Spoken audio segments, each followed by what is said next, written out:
Curious who you've seen step up this week in the wake of the loss to kind of, vocally say, hey, let's get out of this slump. Let's make sure it doesn't carry over this week. Yeah, I don't know if I would describe it the way you just did, but yeah, the guys have been great. The coaches have been great. We're on to the next game and the next opponent. But it's one game. I don't know if I would describe it the way you just did. The approach at left guard last Saturday was it was all Venga. Was that about what JB was coming off of, or what was that about Venga establishing himself through 6 weeks? Yeah, obviously with JB coming off an injury, didn't get a ton of reps during the week. He was available to play, but we kind of took it as more of like an emergency. If somebody had gotten hurt, then he would have went in the game. But based on reps between him and the coaches, we just felt like the amount of time that JB put during the week was the better option. But he's fully available for this week. Through 7 games, you guys currently lead the Big Ten in yards per carry allowed. It also looks like teams aren't rushing as much on you. Why do you think that is, and how much of that is a testament to what Deion's done? Yards per carry allowed in terms of least yards per carry allowed. Oh, okay, yeah. Okay. Yeah, I think Deion's done a good job. I think it's a combination of a couple things, right? It's how well we're playing on defense. I also think there's been a number of games where I think we've talked about earlier in the week about the stats can be skewed sometimes, because if you get up by a significant lead, people feel like they have to throw it to get back in the game. So I think it's a combination of how some of the games have played out, but also how well we're playing on defense, and specifically the defensive line. James, how have you seen Drew respond over the last few days, given Saturday was his first loss as a starter? Yeah, good. I mean, he puts a ton into this. As you guys mentioned, he was pretty upset after the game, which a lot of people were, but has moved on. I think for a lot of us, when that next opponent comes out and that next game plan comes, and the film and the next challenge and the next opportunity, that helps, because it allows you to pour all your energy into that next battle, that next challenge. James, is there anything you're able to update us on regarding Chop and Amin? And beyond that, where are you guys depth-wise at that position? It looked like you were able to play a lot of players in the first, half of the season. How much is that going to help you regardless of what happens there? Yeah, Amin, it's too early to tell. I think Amin could be a little bit like JB. It'll be a game-time decision. And then even then, depending on how much work he got during the week, will still be a decision that needs to be decision that needs to be made. I think a little bit too is how veteran of a player is it in terms of how much practice time they miss and how much football they've played here. That plays a part into it as well. But we have played a ton of guys at defensive end. There's also a young guy that we've been excited about who's coming on is Nittany Lions. So that plays a part in it as well. And with Chop, we hope to get him back sooner rather than later, but I don't have any of that information right now. James, the feedback on Did you? I apologize. Did you have something else? No, that wasn't me. That was me. Go ahead, Kevin. Like you threw your voice. the feedback on Jamil has been pretty positive from the staff, from teammates going back to August. To see a guy that, if the depth chart wasn't as built up as it was at defensive end, you may have felt comfortable playing him a little bit earlier this season, more extensively. Yeah, I think I made a comment like that. There's some positions and some guys that I think would have played. I think that's a good example with Jamil. I think there's also part of it too with new players, whether they're high school or transfer players. Are you playing them in certain packages, or are they ready to handle all of it? And I think with Jamil early on, it was like we're going to use him in certain packages, but not all of it. But as the season goes on, you hope that you're at a point at this stage that he can handle more. So obviously this week has been great work for him today and yesterday. We still got Thursday, we still got Friday, but hopefully he'll have an opportunity to play on Saturday and take advantage of it. I think you guys have seen he's made some flashes in the games he has played in, and then same thing in practice. So there's excitement about him. Coach, building on the question about Drew, it was emotional for a lot of the players after the game on Saturday. This is not your first rodeo with emotional loss, though. How do you feel the players have responded this week from a mental standpoint? Yeah, I think good. I mean, to be honest with you, we we've had discussions about moving the press conference to Monday for a little bit of that reason, so we can move on and not keep doing this, not keep going back and talking about it. I get that you guys ask the questions, but for us, one of the ways to move on is to stop talking about it. And the hard part is you guys want to talk about it, which I get it. I totally get it. But it's kind of sending mixed messages, right? The best way to move on is to focus on the next opponent, learn from it, which we did on Saturday night, which we did on all day Sunday. But then it's time to move on to the next opponent. Learn the lessons from the game, make the corrections, and then pour all of our energy into finding a way to get a win against Indiana and playing well, so we can build that confidence and take it, for the rest of the season. When you talk about moving forward, I wondered what you've learned over the course of your career about what you think you know about your team and its ability to surprise you at unexpected moments, and how you sort of reconcile those two things as you try and lead a team through moments like that. Yeah, I think it's hard because although you learn lessons throughout the process and throughout your career, each team kind of is their own team. As was one of the things we talked about last week is, that was this team's first time playing those guys.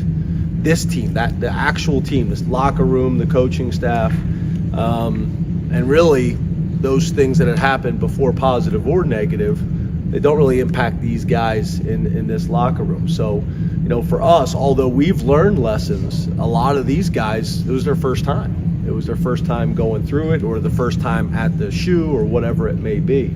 But I do think you see some guys step up in those moments, those games on the road against challenging opponents, or it's from a leadership standpoint in the locker room at halftime, or during the game, or after the game. I think one of the other things that can be challenging in an emotional locker room at times is I think you can make the mistake that you expect everybody to, I don't know if grieve is the right word, but for everybody to grieve the same way you grieve, and people handle those things differently. You have to be careful with that. But again, overall, I've been pleased with how the guys have handled it and moved on. But we got to go take our frustrations out on this next opponent. Hey, James. Yesterday you said something that I don't think we've ever heard you say before. You said, I think in the last question, you said you were thinking ahead of time what you were going to say after the game. Is that an anomaly, or do you always do that? Because, you remember what you said yesterday. Yeah, no, I think what I was trying to talk about is the confidence that we had going into that game, and I knew the questions that were going to come based on the record.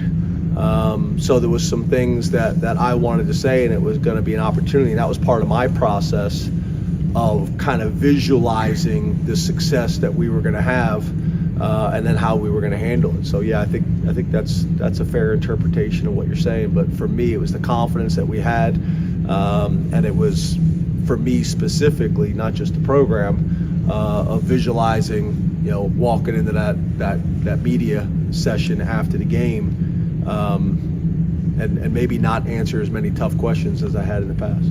James, Riley Thompson is a guy that comes from that Australian lineage of punters. What has he meant to the special teams unit, and how has he progressed over the course of this year? Yeah, he's done a nice job, and I think for a lot of these guys, whether they're transfers or freshmen, we're kind of getting at that point of the season where they've kind of adjusted.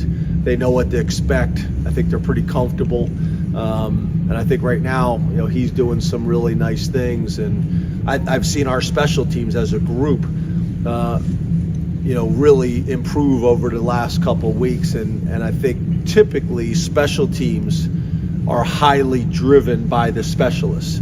If you're snapper, punter, kicker, holder, those guys are high-level guys, then you got a chance to be successful, especially with the depth that we have at other positions. So I think as those guys have gotten more comfortable in their roles and have been more consistent, our special teams have improved. So he's one of those guys that I think is really comfortable now in how we do things and how we operate, and doing some nice things. James, how have you seen Mike Yursich kind of handle this week? Because obviously you guys have been together for a while. But obviously, there's been a lot of questions, a lot of things from the fans about Mike this week. How have you seen him kind of handle that?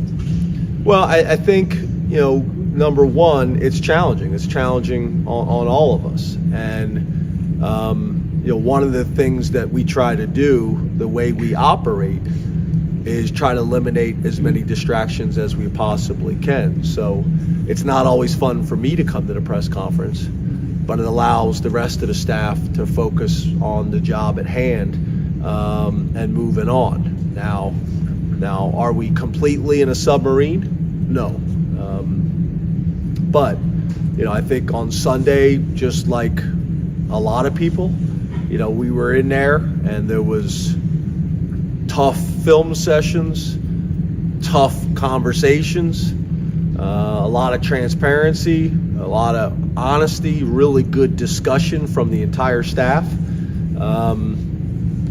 And that is hard to hear sometimes, but is also needed.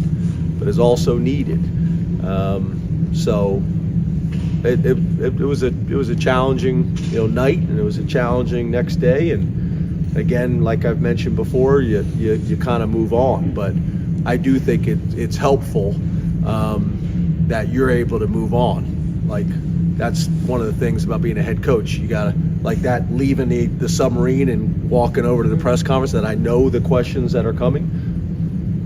Not the funnest part of my week, but that's the job. That's the job. And the way we have it set up, it allows the assistants and coordinators to focus on the job at hand and move on without some of those responsibilities. James, with the knowledge that you're looking for efficiency this year for your passing game, how far do you think you are off from where you want to be, if at all? Yeah, we're behind. We're behind in the passing game. I think we've shown some flashes. I think Trey's injury, when we didn't have a whole lot of proven guys before that, I think some guys that have kind of come in have transitioned a little bit slower than we had hoped. But this is an opportunity to take a step this week and build confidence moving forward.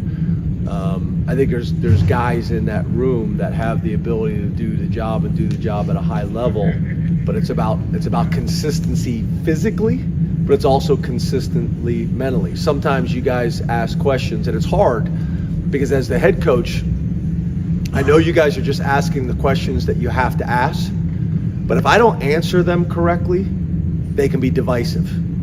They can be divisive for the coaches and the players. They can be divisive.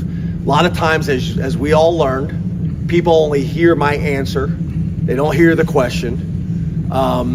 I don't want to ever say anything that's divisive between the offense and the defense, or a position group feeling like they're being called out. We do those things behind closed doors, but but the reality is, there's room for growth there, and there's sometimes where things happen where you guys don't know about, where a guy runs the wrong route or the wrong assignment. I'm not going to come out and say those things, or on the offensive line or defensive line, but those things happen, and those things may limit playing time or opportunities. But I'm not going to come into press conference and necessarily say that when it doesn't necessarily make sense to you guys. Does that make sense? Mm-hmm. That's the challenge as the head coach. It's in the press conferences. How do I answer your questions so you guys feel like I'm giving you what you need to do your jobs, but not do anything that's going to cause issues in my locker room? And that's literally the balance constantly.